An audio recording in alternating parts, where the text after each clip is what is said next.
What does real wealth look like? It's not the watch, the car or the brand, it's about not having to care what other people think at all. When you've got money in the bank, you're investing in your future instead of your image, that confidence shows.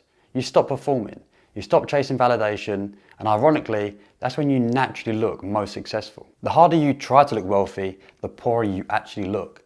But the moment you stop performing and you start building, that's when you'll naturally come across as someone who doesn't just look successful, but they actually are. After years of learning all of this the hard way, I had to completely rewire how I thought about spending money. I was trying to unlearn years of bad habits. I've developed what I call the wealth protection system. Basically, a set of rules that stop me from making the same expensive mistakes again.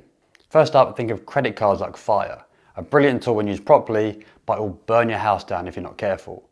Before I buy anything over £200, I ask myself, if I had to pay cash for this right now, would I still want this? If the answer is no, well then I can't afford it. The moment you put luxury on a credit card, you're not buying the item, you're renting it at a massive premium. That £1,000 designer jacket becomes £1,500 with interest. So never buy luxury items on credit unless you can afford to pay off the full amount immediately. I learned the next rule after buying an £800 pair of trainers on impulse. I saw them in the shop, fell in love with them, and then I bought them on the spot. I wore them twice in 6 months. That's £400 a wear. So before any purchase over £200, I literally walk away and sleep on it. The 24-hour rule works because it separates emotional spending from logical spending.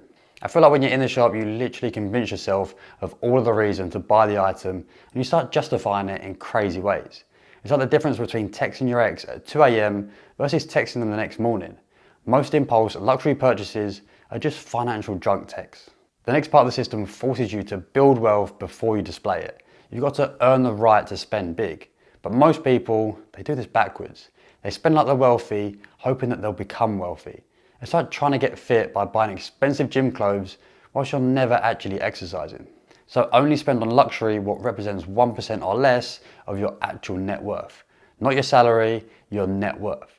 So if you're worth £50,000 total, your luxury budget is a max of £500 for any item. Before any big purchase, I calculate what that money could be doing if I invested it instead.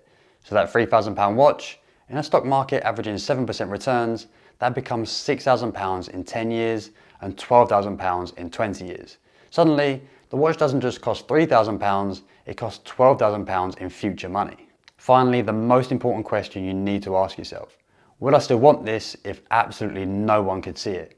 If you wouldn't buy that designer belt to rock around your house, then you're not buying it for you, you're buying it for other people's opinions.